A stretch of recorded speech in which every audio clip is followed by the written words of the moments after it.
आज देखो आमर सुंदरग्राम हाईस्कूल प्रांगण में जो कार्यक्रम आयोजन करा यथा एठाकर आदर्श शिक्षक कहू गले स्वर्गत आमर भिकारीचरण महांती सार महोदय जो 16 श्राद्ध वार्षिक अच्छी से उपलक्षे आज सुंदरग्राम हाईस्कूल रे जो मेधावी छात्र छात्री मानक सम्मानित करवा कि आदर्श लोक मान सम्मानित करवा कि आदर्श शिक्षक मान सम्मानित करवा एवं गोटे जो योजना गोटे चिंताधारा सतरे पिला यहाँ गोटे आदर्श कहीं पिला माने केमती आगू बढ़े से गोटे प्रेरणा यही आम शिखा जाए यही हाईस्कूल जो आदर्श शिक्षक मैंने जो सुपुत्र मैंने अच्छा जो चिंताधारा सहित यही प्रोग्राम टी आयोजन कर स्कूल जो उत्तीर्ण होता सर्व क्षेत्र में उत्तीर्ण होता यथा पिला फास्ट सेकेंड थर्ड जो अच्छे पिला माने किसी अर्थ आकार दि जाऊँगी पाठपढ़ार खर्च कर यही जो चिंताधारा अच्छे मो मत तो बहुत मो निजक बहुत खुशी लगुच आनंदित लगुच एमती चिंताधारा समस्त रही था ये कार्यक्रम बहुत उच्च चिंताधारा मैम स्कूल आप पढ़ुले ये स्कूल रे पढ़नी मु विजयराम स्मारक हाईस्कूल कंटापड़ा पढ़ी। नमस्कार आपको मुझे स्वागत करुँ प्रणय आप जानते आम आज पहुँची सुंदरगाँ हाईस्कूल 16 श्राद्ध वार्षिक अवस्था ये आज रही पिता स्वप्न जो पूरण करने चाहते अशेष धन्यवाद कारण भिखारी मास्टर थे कारण से टीचर तो अलग थे कि भल मनीष थे कारण पिला केते पिला से मनीष कर आम जो बाइट नौ आम जापर आम आर्थिक कभर कर महान व्यक्ति को आम पाई विषय जाणी धन्य मन कर परिवार 3 भाई भाई रे गोटे भौणी जो रोचे नहीं जाऊँ बापा भल भल व्यक्ति मान डाक सम्मानित कर मेधावी मान तो धन्यवाद गोटे कथा कही आज समय जो हजि जाऊँ बापा स्वप्न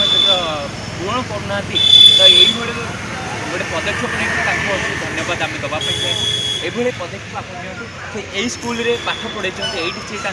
बास कर अनेक पिला ये अनेक कहानी रही है आपको जाना पचारिक बुझा ता सहित धन्यवाद दवाई चाहिए ये जो पदक्षेप नहीं परिवार भिखारी मास्टर जो संतान मैंने गर्व करवा कथा जो महान जो बापा पाई भिखारी मास्टर देखिए महान को पाई आम निजक धन्य मन कर सी धन्य मन कर गाँव धन्य मन कर सुंदर गाँव में जन्म हो सुंदर गाँ माटी धन्य हो जाए अनेक पिला से धन्य हो जाए यही हूँ भिखारी मास्टर कहानी चलते आम स्टोरी की जा स्टोरी मध्यम पचारि इतिहास आम आसचु आज भिखारी मास्टर 16तम स्मृति दिवस पालन पर जो कार्यक्रम कराऊँगी मुझे जोगदेवाई आसी सर केमती लगुच माने बापा स्वप्न आज पुओ मैंने पूरण कर बड़ से कथा एवं कथा होलु जे पितृ ऋण सुझिले पुओर कर्तव्य हूँ पितृ ऋण सुझा किंतु से जमा जीवन भरी सुझी पार ना किंतु जो प्रकार से करिछंती पितृों प्रति बापा प्रति तांकर श्रद्धा और सम्मान से गोटाक मु निजे भी से शिखुची जे खाली समस्ते गोटे गोटे पुओ तांकर बापा अच्छा तेणु बापार ऋण पुओ सुझी पारबनी पुओ सुझी पारबनी किंतु से चेष्टा करिवो ता जीवदशा से अंतत सुझापी ये हूँ कथा खुशी लगुच सर देखिए सब शुणी के हाँ हाँ बहुत मत बहुत खुशी लगुच ये अनुष्ठान रे आउ ये हाई स्कूल रे मोर मत जी पाठ पढ़ी थे बलराम दास अच्छा ये हाई स्कूल रे भी से तेणु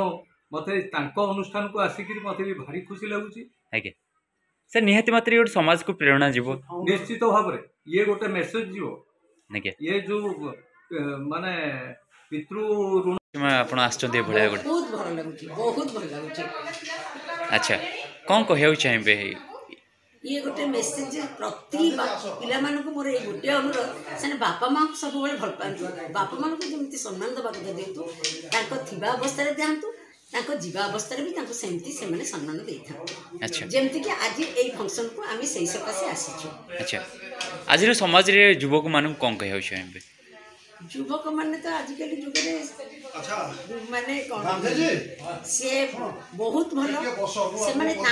सब ठीक किंतु ए जो फैमिली जिनसा कुमार महापात्र ये विद्यालय प्राक्तन प्रधान शिक्षक एवं बर्तमान कोषाध्यक्ष। सर आज भिकारी मेमोरियल जो रही आज तार फेर आरंभ करने जाऊँ कौन कहे ता विषय? भिकारी मास्टे ये अंचल जड़े पुराणा शिक्षाविद जड़े आदर्श शिक्षक एवं अनेक गरीब पिला से पाठ पढ़े मनीष कर स्मृति उद्देश्य प्रत्येक वर्ष तांकर पिला माने भिकारी मास्टर मेमोरियल ट्रस्ट करी द्वारा ये कंटापड़ा ब्लॉक प्राथमिक जड़े आदर्श शिक्षक एवं उच्च विद्यालय जड़े आदर्श शिक्षक को दवा सह जो मैंने विभिन्न स्कॉलरशिप सब पाँच सप्तम पंचम तृतीय से पुरस्कृत करते तेणु मेधा अन्वेषण करने बापा जो इच्छा थिला बापा नाम यही प्रक्रिया चालू रही तेणु यह गोटे संस्कृति संपन्न आम भारतीय संस्कृति कहे संभव अति देव हब एवं गुरुजन को सम्मान दिया तेणु से परिप्रेक्षी में पिला माने ये जो कथा कर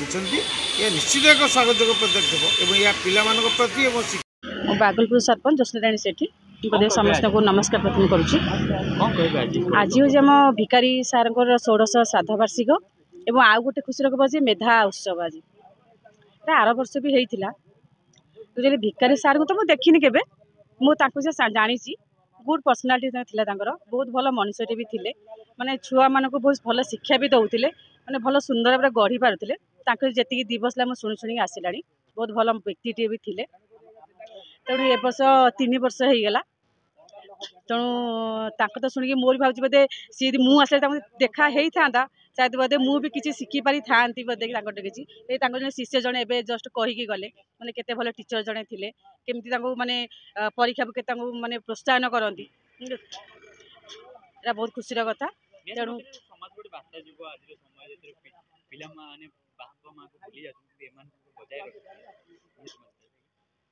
पिला तो आजिकल भविष्य मु कहता पिला जी समय रे घरे सेटा हूँ बापा माँ कर्तव्य तार स्कूल को आसीगला टीचर मान कर्तव्य टीचर मान माँ तो आग प्रथम गुरु तापर सेकेंड गुरु शिक्षक है तो से केमी भल मनीष हे उत्तम नागरिक केमी समाज छिड़ा हे से बहुत कर्तव्य और से बहुत चेष्टा भी करती मुझे भुवनेश्वर गर्ल्स हाईस्कूल पढ़ी जाइए आम टीचर बहुत भले थे मैंने से भी आमको बहुत शिक्षा भरती एमती कर सेमती कर भल मनुष्य केमती हम शिक्षा दिखती तेणु ये सार मत बहुत भल थे तेणु मुझे आज बहुत खुशी से आज बुधा बुध मान कमल बंटन करी मत बहुत खुशी लगुच। लोकनाथ बेहरा सिलुड़ा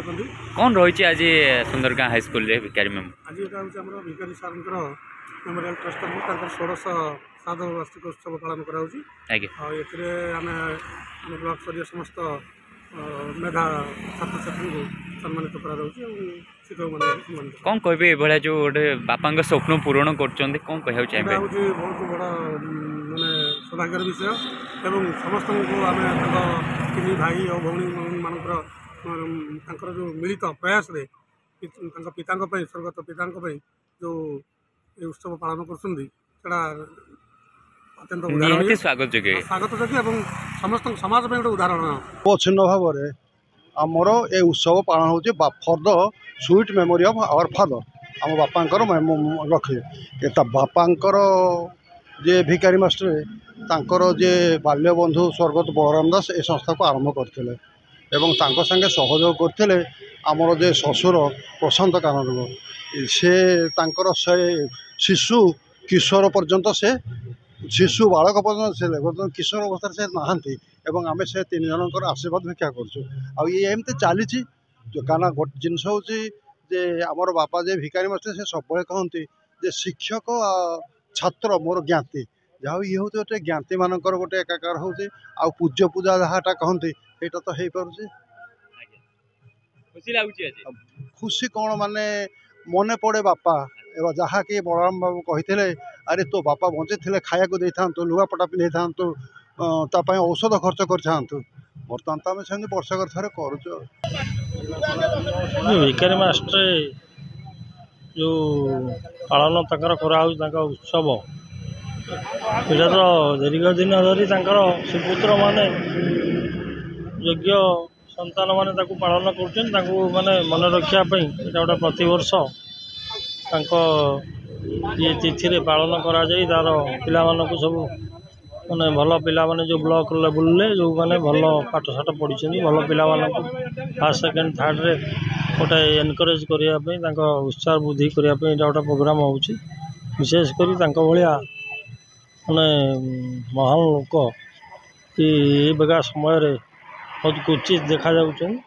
ତେଣୁ ଏଇଟା ତାଙ୍କ ସୁପୁତ୍ରମାନେ ୟାକୁ ଗୋଟେ ବଞ୍ଚିଥିଲା ପର୍ଯ୍ୟନ୍ତ ଏଇଟା କରିବେ ଏବଂ ଆମମାନେ ସେଥିରେ ଗୋଟେ ମୂଳ ସଦସ୍ୟ। ସାରଙ୍କର ତ ଭଲ ସବୁବେଳେ ରୁହେ ଆଉ। ଆଜ୍ଞା ହଁ ସାରଙ୍କ ପାଠ ପଢ଼ୁଛନ୍ତି କିଛିଟା ମାନେ ସିଏ ତ ମୋ ବାପାଙ୍କର ଅତି ବାଲ୍ୟ ବନ୍ଧୁ ସିଏ, ତେଣୁକରି ପାରିବାରିକ ସମ୍ପର୍କ ଆମର ଉଭୟ ତାଙ୍କର ଆମର। ହଁ ହଁ ସେମାନେ ବଡ଼ ଭାଇ ସେମାନେ ମୋର। ହଁ ସ୍ୱାଗତ। ଏ ତ 16 ବର୍ଷ ହେଇଗଲା ତେଣୁ ଚାଲିଛି ଆଉ କ'ଣ। କ'ଣ କହିବେ ସାରଙ୍କ କିଛି ଅଭୁଲା ସ୍ମୃତି ମନେ ପଡ଼ୁଛି? ବାପାଙ୍କର ତ ବହୁତ ସ୍ମୃତି, ତାକୁ ମୁଁ କ'ଣ ବାପା ପୁଅ ହିସାବରେ ବାପାଙ୍କର ସ୍ମୃତି ଯେଉଁମାନେ ଆଉ ବାହାର ଲୋକ ସେମାନେ କହିବେ ବାପାଙ୍କର ସ୍ମୃତି କଥା ନା ଆଉ। କେମିତି ରହିଛି ଆଜିର ପ୍ରୋଗ୍ରାମ? ବହୁତ ବଢ଼ିଆ, ଗେଷ୍ଟ ମାନେ ଆସିଗଲେଣି, ଜଷ୍ଟ ମିଟିଂ ଆରମ୍ଭ କରିବା। ଆଜି କେତେଜଣ ସମ୍ମାନିତ କରିପାରିବେ? ଆଜି ଆମେ 2 ଜଣ ଟିଚର, 3 ଜଣ ଷ୍ଟୁଡେଣ୍ଟ, 2 ଜଣ ଆମର ଲୋକାଲ ଅତିଥି, ଜଣେ ରେପୁଟେଡ୍ ଇଲେକ୍ଟ୍ରୋନିକ୍ସ ମିଡ଼ିଆର ଜଣେ ସାମ୍ବାଦିକ, ଆଉ ଏମିତି ସବୁ ରହିଛି ଆଉ। ସମସ୍ତେ ଖୁସି ଅଛନ୍ତି? ସମସ୍ତେ ଖୁସି ଅଛନ୍ତି।